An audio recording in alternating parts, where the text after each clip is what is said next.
ನಮಸ್ಕಾರ, ನ್ಯೂಸ್ 26ಗೆ ಸ್ವಾಗತ. ಶರಣ ಸಾಹಿತ್ಯ ಪರಿಷತ್ ಪ್ರಶಸ್ತಿ ಪುರಸ್ಕೃತ ಶಿಕ್ಷಕ ಎಂ ರಾಜುರವರಿಗೆ ಸನ್ಮಾನ. ಚಾಮರಾಜನಗರ ಜಿಲ್ಲಾ ಶರಣ ಸಾಹಿತ್ಯ ಪರಿಷತ್ ವತಿಯಿಂದ ನೀಡುವ ಕೆಪಿ ಚಿಕ್ಕವೀರಯ್ಯ ದತ್ತಿ ಶಿಕ್ಷಕ ಪ್ರಶಸ್ತಿ ಪುರಸ್ಕೃತರಾದ ಕೃಷ್ಣಪುರ ಸರ್ಕಾರಿ ಹಿರಿಯ ಪ್ರಾಥಮಿಕ ಶಾಲೆಯ ಶಿಕ್ಷಕರಾದ ಎಂ ರಾಜುರವರಿಗೆ ಸರ್ಕಾರಿ ನೌಕರರು ಹಾಗೂ E3 ಮೈತ್ರಿ ಬಳಗದ ವತಿಯಿಂದ ಸನ್ಮಾನಿಸಲಾಯಿತು.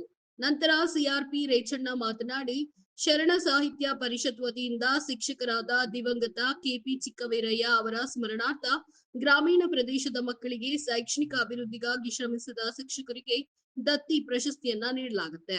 2025ರ ಸಾಲಿನಲ್ಲಿ ಹಿರಿಯ ಶಿಕ್ಷಕರಾದ ಎಂ ರಾಜುರವರು ಇದಕ್ಕೆ ಭಾಜನರಾಗಿದ್ದಾರೆ. ರಾಜುರವರು 1989ರಲ್ಲಿ ಶಿಕ್ಷಕ ವೃತ್ತಿಗೆ ಪಾದಾರ್ಪಣೆಯನ್ನ ಮಾಡಿ ತಾಲೂಕಿನ ಮಲ್ಲಿಗಲ್ಲು, ಏರಿಯೂರು, ದುಗ್ಗಹಟ್ಟಿ, ಯಳಂದೂರು ಟೌನ್, ಕೃಷ್ಣಪುರ ಶಾಲೆಗಳಲ್ಲಿ ಸೇವೆಯನ್ನ ಸಲ್ಲಿಸಿದ್ದಾರೆ ಅಂತ ಹೊಗಳಿದ್ರು. ಈ ಸಂದರ್ಭದಲ್ಲಿ ಬಿಆರ್ಪಿ ಸತೀಶ್, ಶಿಕ್ಷಕರಾದ ಬಸವಣ್ಣ, ಜಯಶಂಕರ್, ರಾಜೇಶ್, ವರದರಾಜು, ನಾಗರಾಜು, E3 ಮೈತ್ರಿ ಬಳಗದ ಆಂಬಳೆ ಮಹೇಶ್, ಚನ್ನರಾಜ ದಾನವ, ಎರಸವಾಡಿ ಮಹೇಂದ್ರ ಸೇರಿದಂತೆ ಇತರರು ಉಪಸ್ಥಿತರಿದ್ದರು. ವರದಿ ಎಸ್ ಪುಟ್ಟಸ್ವಾಮಿ ಹೊನ್ನೂರು, ನ್ಯೂಸ್ 26 ಕನ್ನಡ, ಚಾಮರಾಜನಗರ. ಇದಾಗಿತ್ತು ಟುಡೇ ನ್ಯೂಸ್ ಅಪ್ಡೇಟ್ಸ್. ಇನ್ನಷ್ಟು ಸುದ್ದಿಗಾಗಿ ನೋಡ್ತಾ ಇರಿ ನ್ಯೂಸ್ 26 ಕನ್ನಡ. ನಾವು ನಿಮ್ಮೊಂದಿಗೆ.